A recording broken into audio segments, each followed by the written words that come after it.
Good Monday morning. I'm Joe Fryer. And I'm Savannah Sellers. We begin with breaking news this morning. Delegations from Ukraine and Russia meeting on the Belarus border to discuss how to end the war. That meeting comes after 4 days of heavy fighting across Ukraine. Overnight, Ukrainian President Volodymyr Zelensky reporting several Ukrainian casualties so far, including 16 children. President Zelensky also says 4,500 Russian soldiers have been killed. U.S. intelligence shows that despite Russia's advances, Ukraine still has control of its cities, including the capital, Kyiv, and its second biggest city, Kharkiv. Now, as the fighting continues, many Ukrainians are faced with the choice: stay and fight or flee with their families. Me and my husband with my two daughters, we escape because I'm very dangerous for my family. In Russia, President Vladimir Putin ordered his nuclear forces on high alert in response to what he called aggressive statements by NATO. It's a move one expert describes as unprecedented in the post-Cold War era. Now, the European Union is planning to fund the delivery of weapons to Ukraine, plus block Russian aircraft from flying in EU territory. And today, the UN General Assembly is set to meet for a rare emergency meeting on the war in Ukraine. We have team coverage this morning with military analyst Colonel Jack Jacobs, foreign correspondent Matt Bodner, who's just north of the Ukrainian border in Russia, and NBC News contributor Jack Crosby in Kharkiv. We're going to start our coverage this morning with NBC News correspondent Cal Perry in western Ukraine. Cal, we know Russian and Ukrainian negotiators are holding talks on Ukraine's border with Belarus. Have we heard anything from that meeting so far? Are there any hopes for a ceasefire?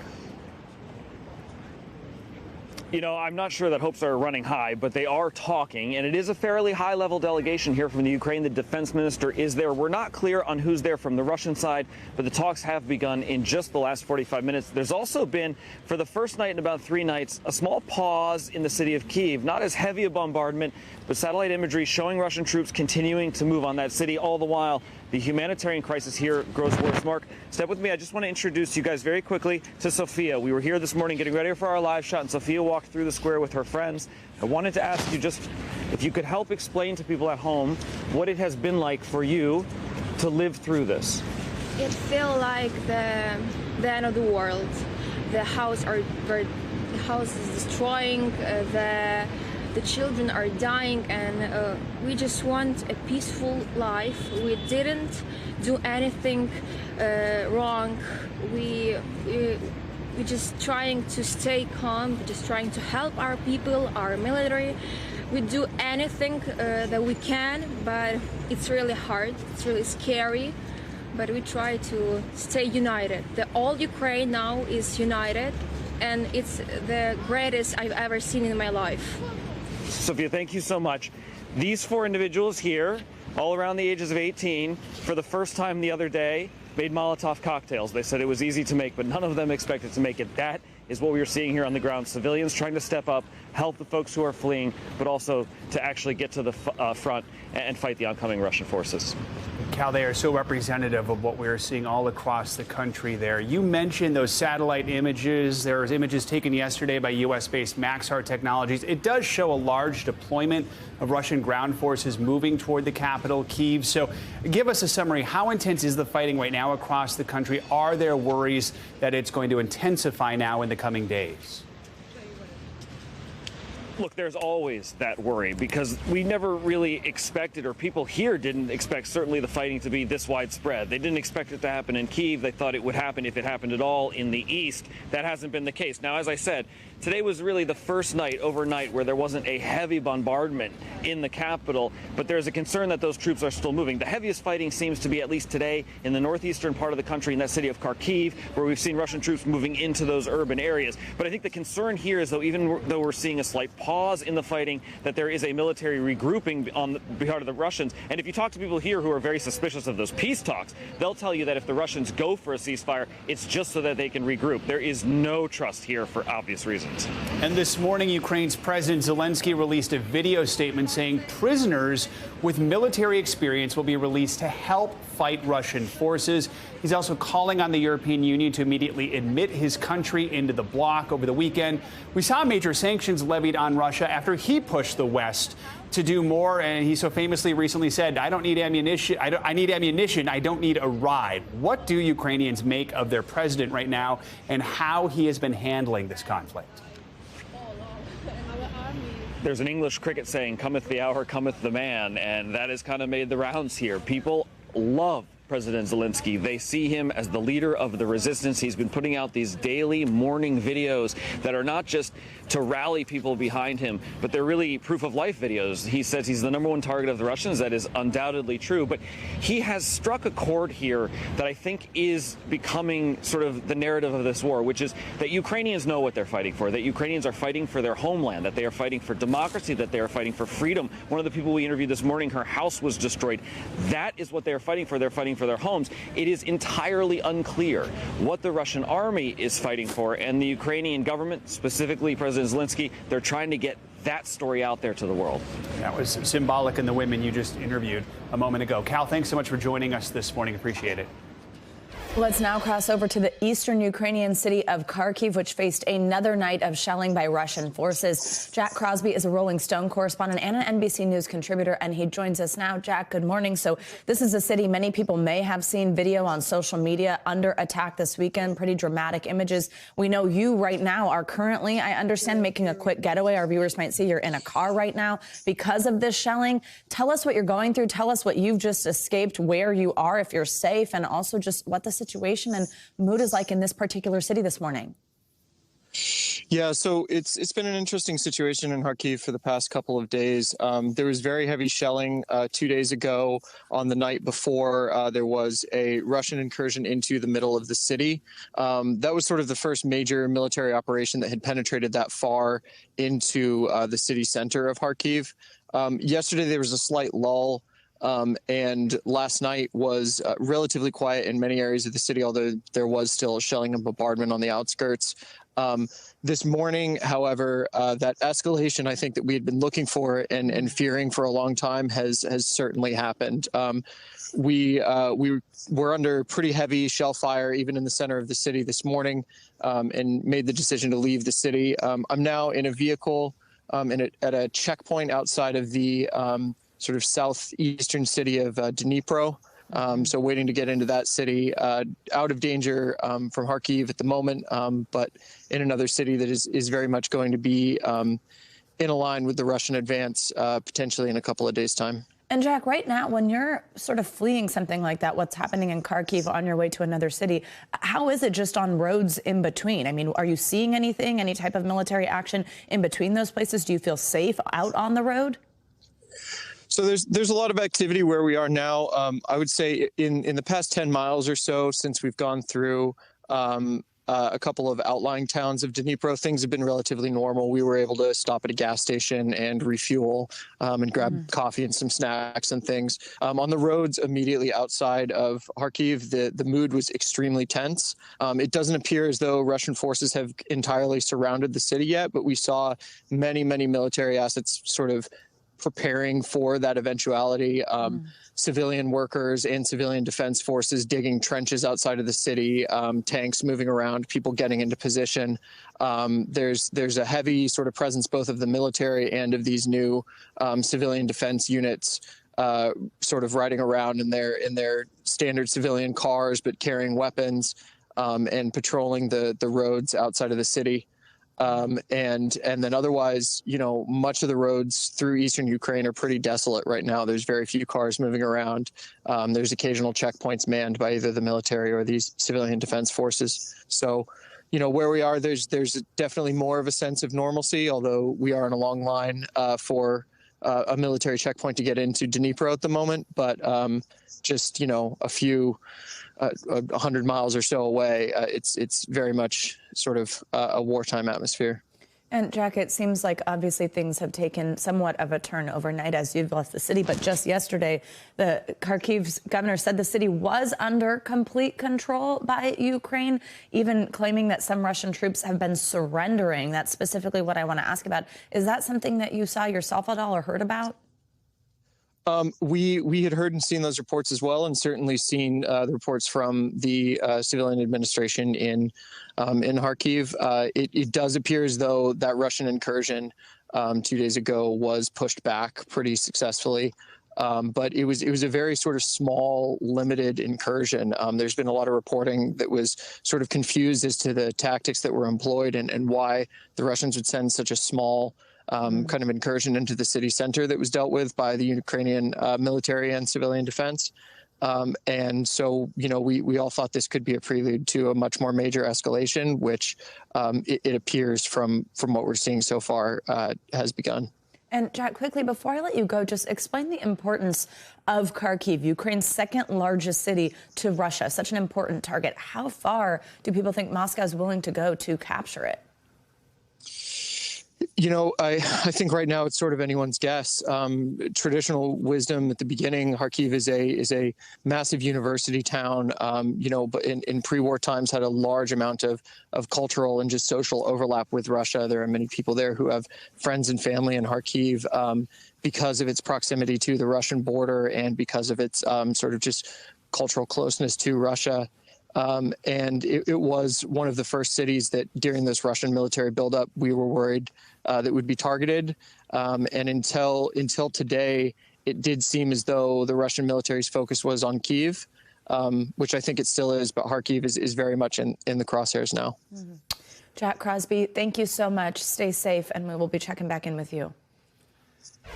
NBC News reporter Matt Bodner now joins us from Belgorod, Russia. That's a city about 25 miles from the Ukrainian border north of Kharkiv. Matt, we just heard about the situation in and around Kharkiv this morning. Russian forces have been entering eastern Ukraine from near where you are, then moving toward Kharkiv. What have you seen since you've been there? Good morning, Joe. Well, unfortunately, we haven't seen as much as I had hoped. The security services in this area very recently have started essentially putting strict limits on what independent media can do here, Russian and foreign. But we have seen a little bit of movement. We saw some medium heavy equipment being moved out of the checkpoint leading to Kharkiv yesterday.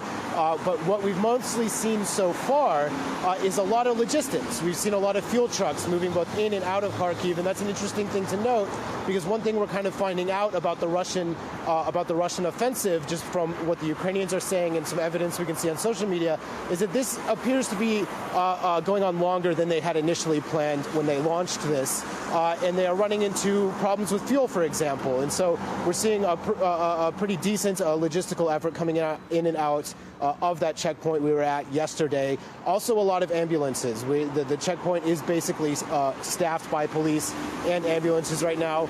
That's interesting because Russia has yet to really acknowledge any kind of meaningful casualties anywhere in its operation in Ukraine. But they're also continuing to insist that they're only targeting military installations. This, of course, is coming under question as we're hearing allegations from the Ukrainians that they are firing on population centers. We just saw some video posted by an advisor to the Ukrainian interior minister of rocket artillery being used in Kharkiv. So there's still a lot of control over the narrative at play here in Russia, and I think we're seeing a bit of that here. Matt, I want to ask you about Russian President Vladimir Putin taking that unprecedented post-Cold War action, ordering his nuclear deterrent forces to be on alert. Tell us, what does this move mean for Ukraine, for Russia, and really for all of Eastern Europe?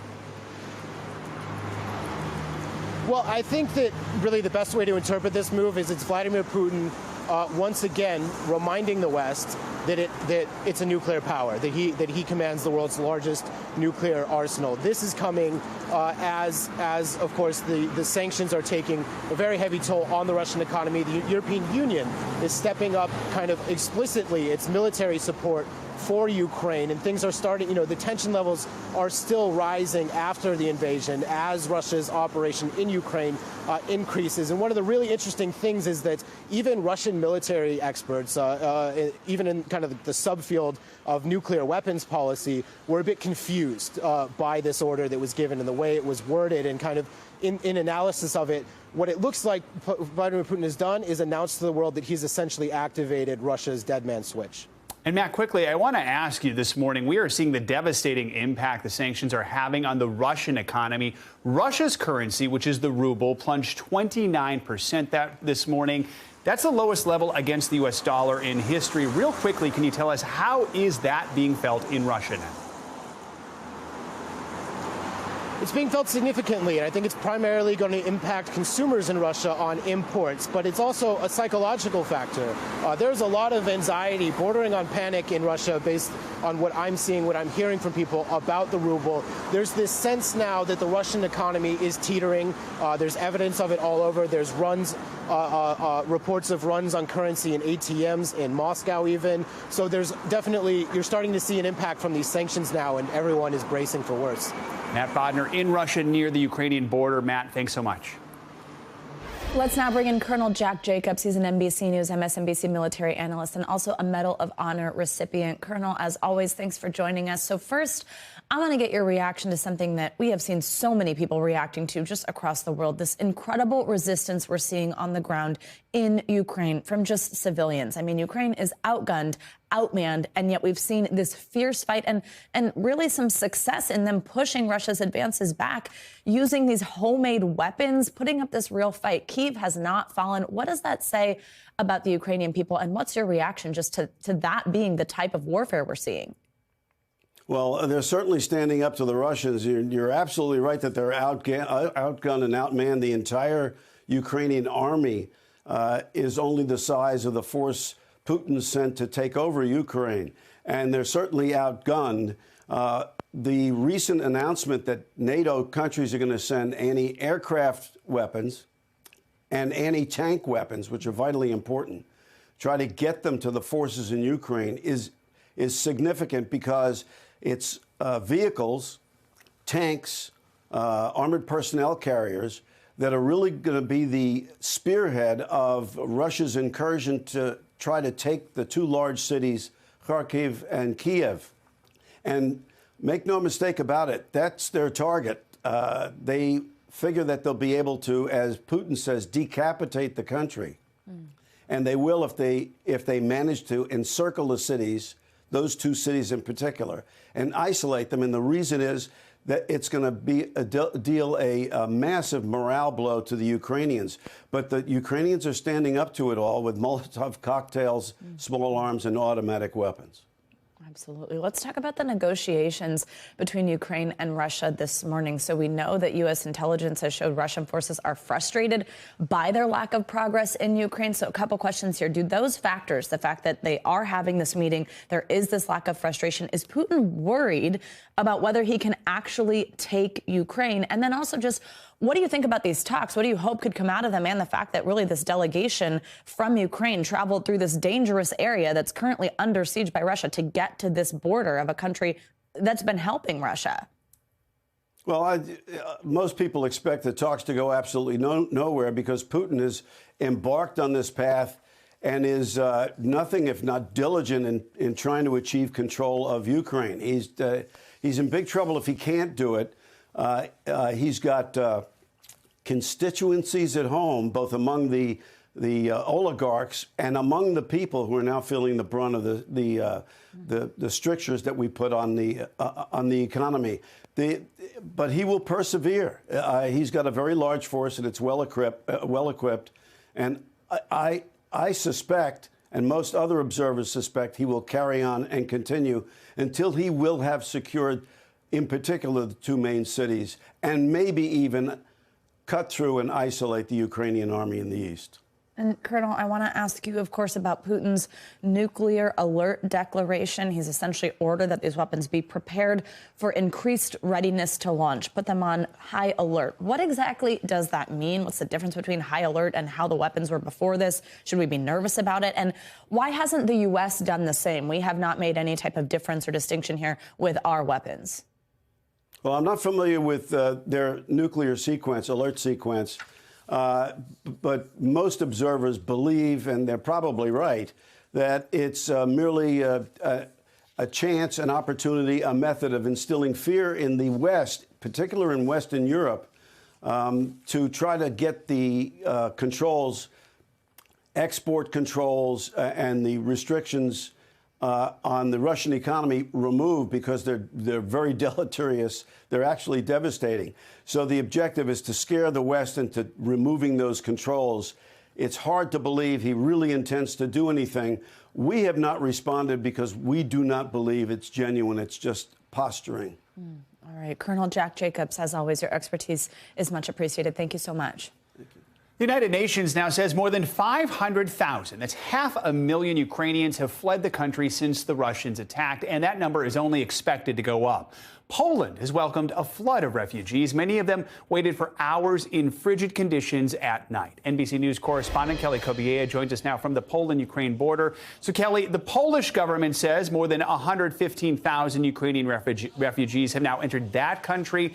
I know you've been speaking with some of those families. Tell us what you're seeing and what you're hearing on the ground there.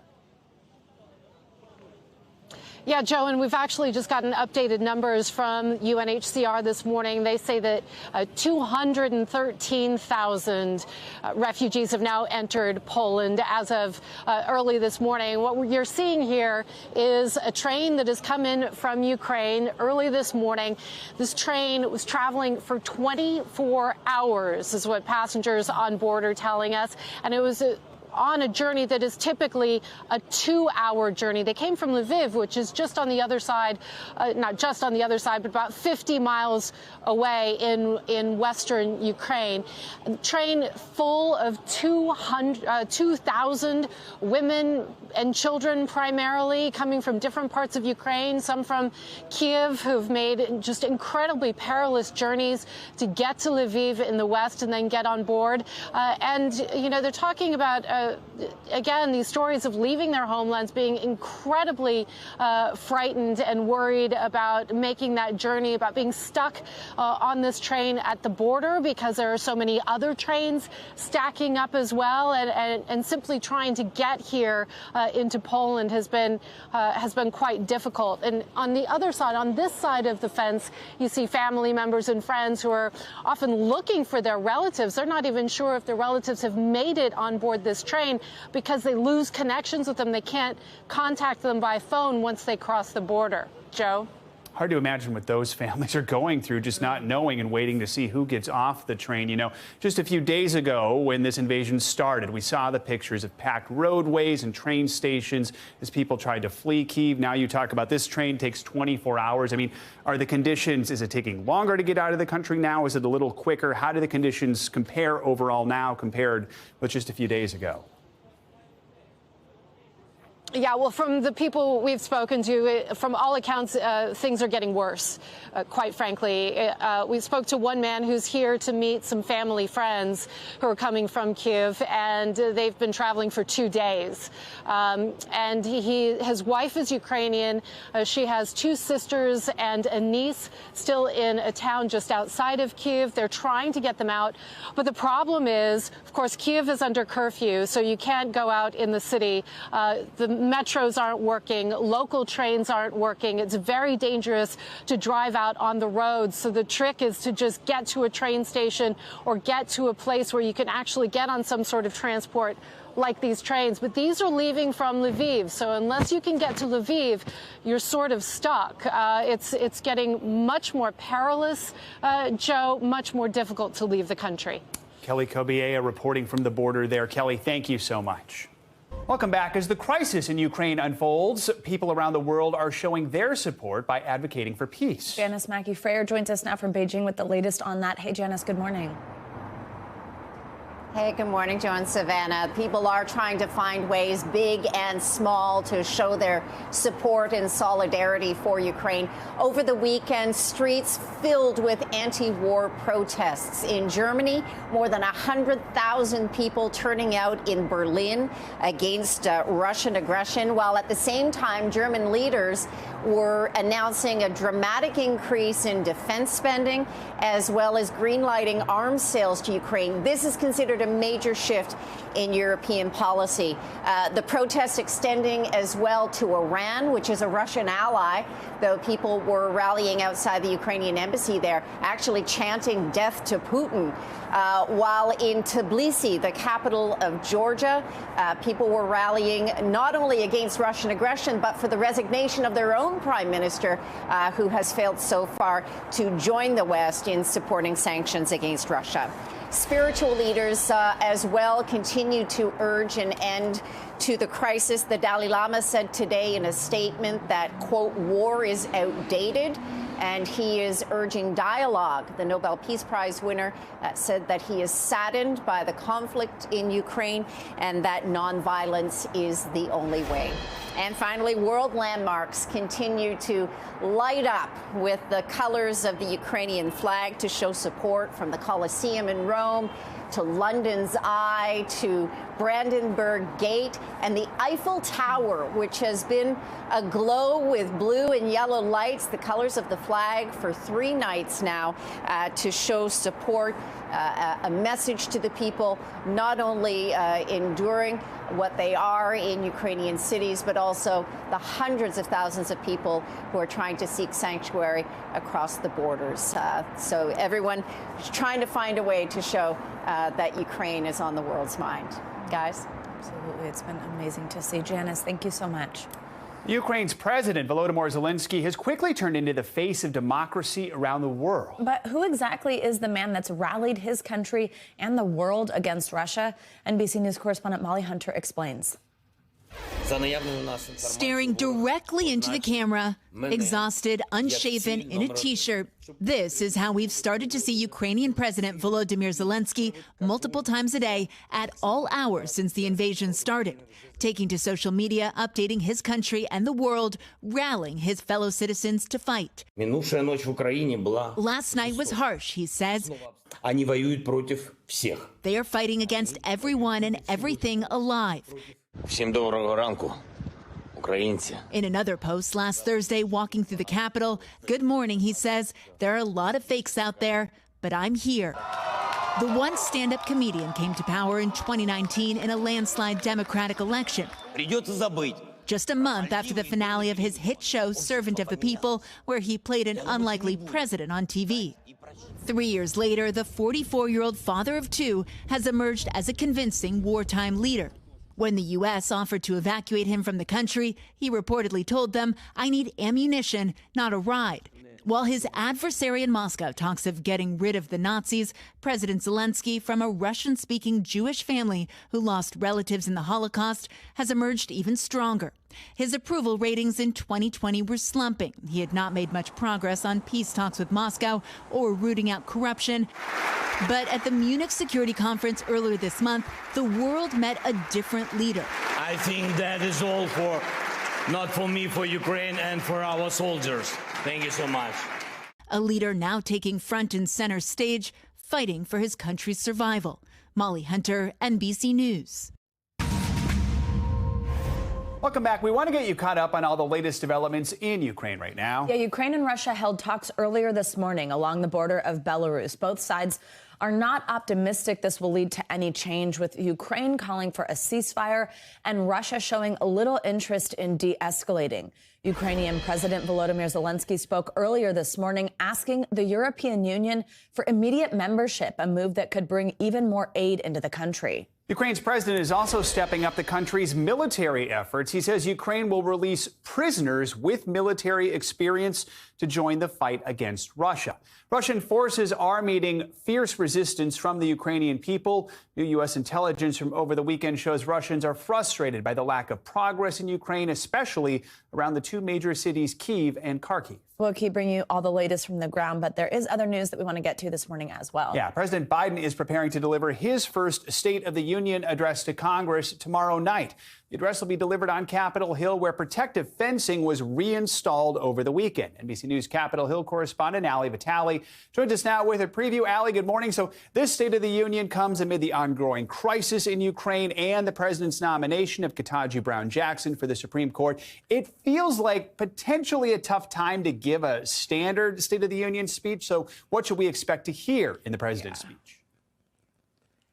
I don't think very much is standard about this moment right now, Joe. You've hit that nail right on the head because there's so much going on, even on the domestic front. And then you consider the international crisis ongoing right now with Ukraine. It's clear that President Biden is going to have to really split his focus. You're going to see him really walking that line between being an international unifying voice, keeping NATO allies all apprised of where the United States stands on this. He said over the weekend in an interview, for example, that his priority was making sure that NATO and our allies were unified in the face of Russia and their aggression in Ukraine. We're likely to hear him echo that when he speaks before Congress tomorrow, but also a full domestic agenda slate. We know that his Build Back Better agenda stalled at the end of last year. So did voting rights. Those were two key Democratic priorities. Going to be interesting to see if he brings that up. And then, of course, the Supreme Court Justice nomination of Ketanji Brown Jackson. She's going to really start doing her tour around the Hill this week as her confirmation process kicks off. We know Democrats want to be quick about that, quick in terms of Supreme Court nominating terms, just a few weeks.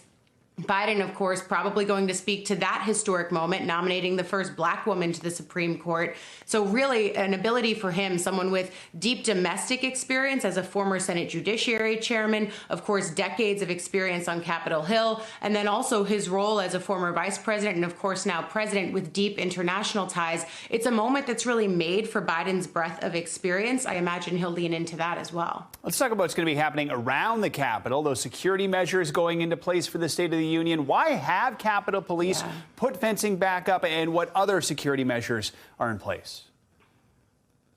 Yeah, fencing back up. We've seen armored tanks at various points around Capitol Hill and, frankly, around the Capitol writ large. As I was walking around this weekend, you can definitely see the city preparing for a heightened security posture. That does include several hundred National Guard troops around the Capitol. And for anyone who's been up there over the course of the last year, it's hard not to connect that fencing going back up with what we saw just over a year ago on January 6th.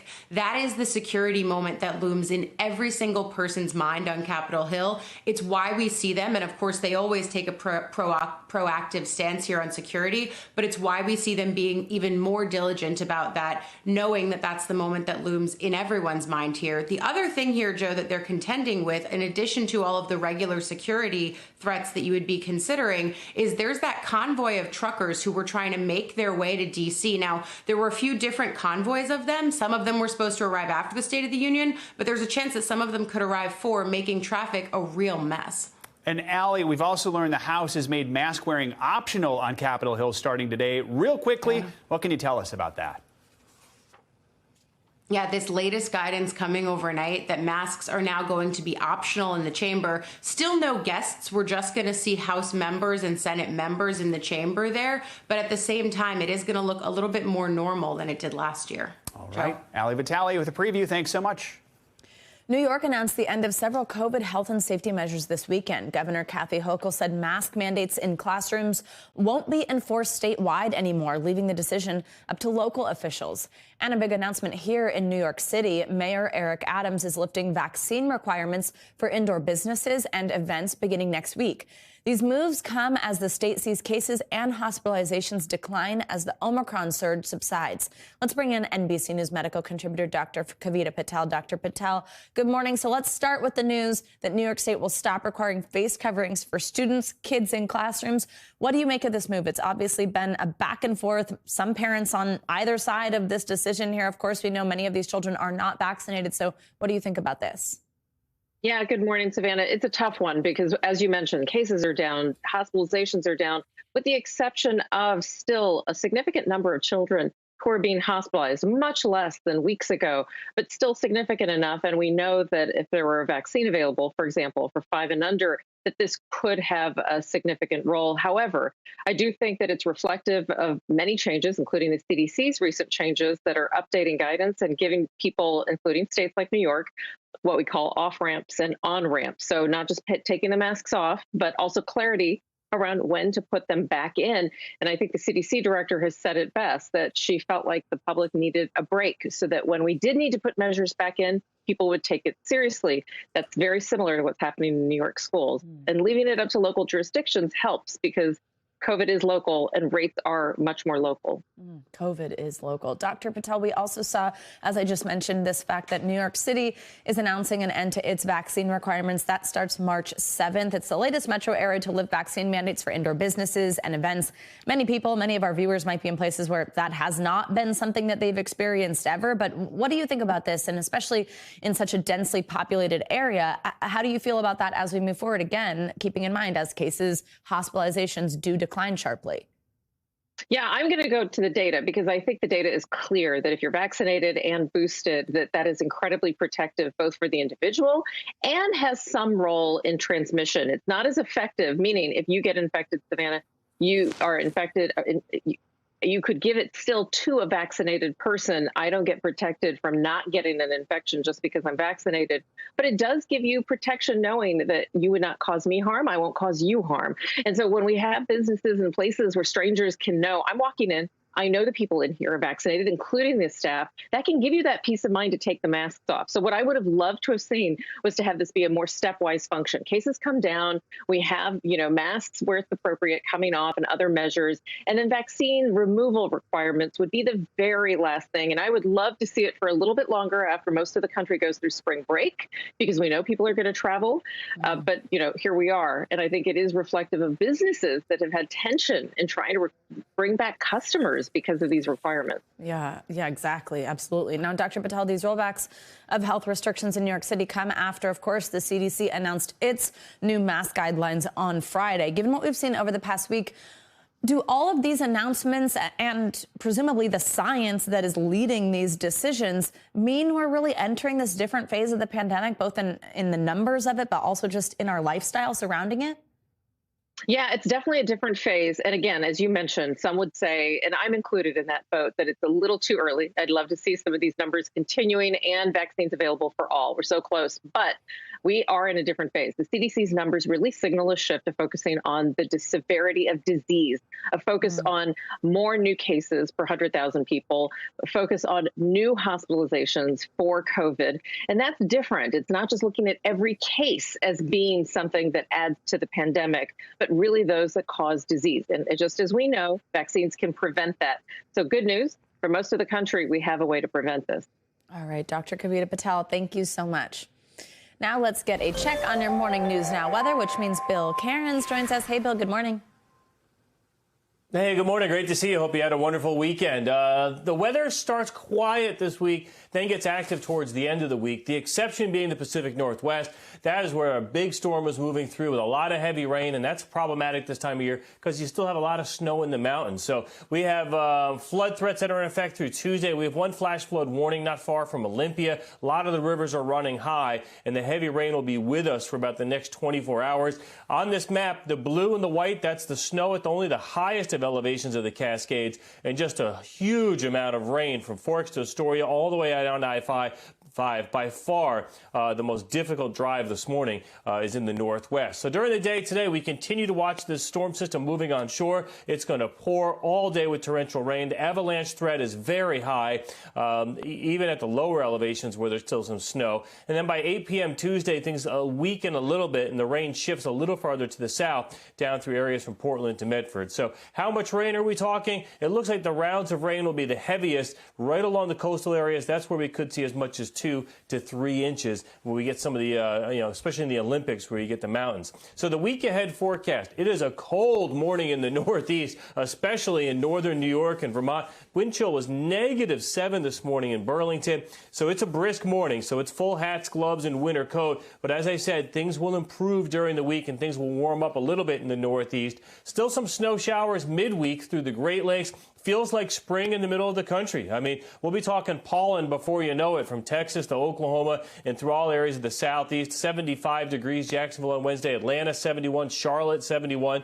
Still staying a little wet in the northwest by the time we get to Wednesday. Then that storm finally moves inland into the Rockies with some, March snow. No one will complain. The skiers will like that too. And still sunny and warm in the southeast. And then finally some of that warmth begins to head up the eastern seaboard by the end of the week, getting into the 50s in many areas like Kentucky and through Virginia. So, Savannah, how the saying goes, March comes in like a lion, out like a lamb. it's kind of like in like a lamb, and we'll see how it goes out later. Ooh, I don't know that we have a good track record right now for assuming it's going to stay calm later in the month. I also cannot believe that this week is March. All right, Bill, thanks so much. We'll see you in a little bit. Welcome back. As we've been reporting this morning, the Russian ruble is crashing after the U.S. and its allies issued a new wave of crippling sanctions against Russia's economy over the weekend and continuing this morning. The punishing measures will now severely limit Russia from accessing the $600 billion it has in international currency reserves. And the sanctions will also remove key Russian banks from what's called the SWIFT international messaging system. Here to explain all of this is Josh Lipsky, director of the Atlantic Council's Geoeconomic Center. Josh, good morning. So we know actually Putin just wrapped up a meeting about this economic crisis with financial advisors of his. Walk us through just how painful these sanctions are for Russia. And also I'm wondering what it's like for the regular person in Russia right now, how they're being impacted for this, what it means for the economy. Yeah, well, good morning. Thanks for having me. And the fact that Putin called an emergency meeting with his central banker shows you that these sanctions are starting to bite. And what they did was remove $400 billion overnight from the Russian central bank's ability. That's like wiping out the economy of Austria from your bank account in one fell swoop. And that means that as the ruble crashes, as it devalues 20%, they don't have options to back it up. And so their commercial banks in their country are going to start running out of operating money. And that means for the everyday Russians, as they go to an ATM, they might actually run out of cash. And in the same time as the Russian central bank tries to put more money in the system, inflation will increase, food prices will increase, and everything they're importing becomes more expensive. So it's an extraordinarily damaging sanction for the G7, the US, the Europeans, the Canadians, to tell a G20 member, Russia, your central bank is now frozen out of the international financial system. And that's never happened before. You know, the US has done that on Iran, on Venezuela, on North Korea, but not an economy like Russia's, the 11th largest economy in the world. And it is going to have serious effects both in Russia and beyond throughout this week and month and even beyond that. Absolutely. Josh, also there's sort of this buzzword now, SWIFT. We've heard so much about it over the past few days when it comes to imposing new sanctions on Russia. We actually heard the president of Ukraine, Zelensky, ask that they be sort of disabled from this messaging platform a while ago. At first, it was kind of met with, that might not really be the right idea, but now that is what we're seeing happen. Can you explain what that system is and why it is so important for a country's financial system and what it ultimately means to take them off of it? Yeah, and it's, I think, been misunderstood a little bit. SWIFT is a messaging system between banks. It's sometimes described as WhatsApp for banks. And so the fact that they're taken off it is, of course, damaging, because if their banks can't communicate to their corresponding banks in other countries, they can't transfer funds. But it's important to understand that it's the sanctions on those banks themselves, which the US and other countries did last week, that are actually more damaging than taking them off the communication system. So it's making sure they can't access their funds that was the heavy hit. And then the SWIFT is just an extra level to say now you can't even communicate, even though you couldn't really transfer many funds. And there aren't many alternatives. Russia tries to have an alternative to SWIFT. China has an alternative to SWIFT, but it doesn't seem to work very well. So taking them off that messaging system is significant, but not nearly as significant as freezing their foreign reserves. All right, Josh Lipsky, so much to walk through this morning as we just saw that meeting happen in Russia. Thank you so much for joining us. Now, this week in Washington, the focus, of course, remains on this escalating conflict between Russia and Ukraine. Diplomats and lawmakers went on Sunday's edition of Meet the Press to discuss what may happen next between the two countries. Here's a look at the highlights with moderator Chuck Todd. Well, good morning, Savannah and Joe. On this week's Meet the Press, Russia's attack on Ukraine and the U.S. response. I spoke with the UN ambassador, Linda Thomas-Greenfield, about American sanctions and what happens if Putin goes beyond Ukraine. Plus, a live joint interview with Democratic Senator Mark Warner and Republican Senator Rob Portman. Here are some of the most important answers from Meet the Press, compressed. We've put in pretty harsh sanctions. We've gone through how it could be slightly harsher. But can this end with sanctions alone? As the president noted, we were going to apply harsh sanctions. And initially, they were an attempt to prevent Russia from taking this aggressive action. But it is Vladimir Putin's decision on whether he will stop what he's doing and listen to the voices of the world the voices that have condemned him, or he will continue. And if he continues, we will continue to apply sanctions. But at the same time, we were preparing for just this action. And the president has approved moving more troops to support our NATO colleagues. We've provided additional support to the Ukrainian government just over the past few days, close to $1 billion and billions since this all started. So we're clear-eyed. This has been a two-pronged approach. We hope that the Russians would listen to the pressure that we were putting them under, but they didn't. So they have to continue to feel additional sanctions and additional pressures on their economy, and they will feel the pain. Senator Portman, let me start with the news that President Zelensky has agreed to send a delegation to meet with a Russian delegation on the border of Ukraine and Belarus. Obviously, we're always going to be pro-diplomacy if diplomacy can work here. Any advice to the Ukrainians on how to manage these negotiations? I think Ukrainians know how to do it, and they also know to be distrustful of whatever the Russians say, since everything that Vladimir Putin has said and other Russian officials has been propaganda, disinformation. So they need to be careful. And by the way, Belarus is where the Russians wanted to have the meeting. Belarus is now under control of Russia, and Belarus is aiding and abetting the Russians' attack on their neighbor Ukraine. So it's outrageous. Is Putin a rational actor? What does our intelligence folks tell you? I'm not going to comment on any specific intelligence. But what we do know is that over the last couple of years, Putin has been more and more isolated. He's not been in the Kremlin for the most part. He's been down at his place in Sochi or at his dacha outside of Moscow. And when you are an authoritarian leader and you have less and less inputs and you're only hearing from people that want to say to the boss, hey, you're right, I think that leads to miscalculation. And I think that is what has happened in the case of his invasion in Ukraine. The crisis in Ukraine has left many around the world stunned that an act of aggression of this magnitude could happen right now in Europe. That feeling of shock has turned into a push to support Ukraine and everything it's now fighting to defend. Here's senior national correspondent Kate Snow with more. As the world tries to absorb what's happening in Ukraine, we've seen so much support and prayers for those who are suffering. At the Boym Chapel in the center of Lviv, one lone man saying a prayer, lighting a candle with his son. As Ukrainians prayed, millions of strangers were also praying for them. From Chicago's St. Nicholas Ukrainian Catholic Church to Silver Spring, Maryland's St. Andrew's Ukrainian Orthodox Cathedral. Can't we just live and let live? New York's Archbishop Timothy Dolan attending Mass with a Ukrainian congregation. The governor of Ohio, home to a large number of Ukrainian Americans, declaring a statewide day of prayer for Ukraine. Ukrainians are strong. In New York City, a crowd gathering to show their support for Ukrainian civilians caught in a nightmare. We all need to stand together. In the nation's capital, more solidarity. A scene repeated in Chicago and Boston. And at the Vatican, Pope Francis saw the sea of Ukrainian flags below his window and greeted them in Ukrainian. Even Saturday Night Live paused to pay tribute, opening the show with the Ukrainian chorus Dumka of New York.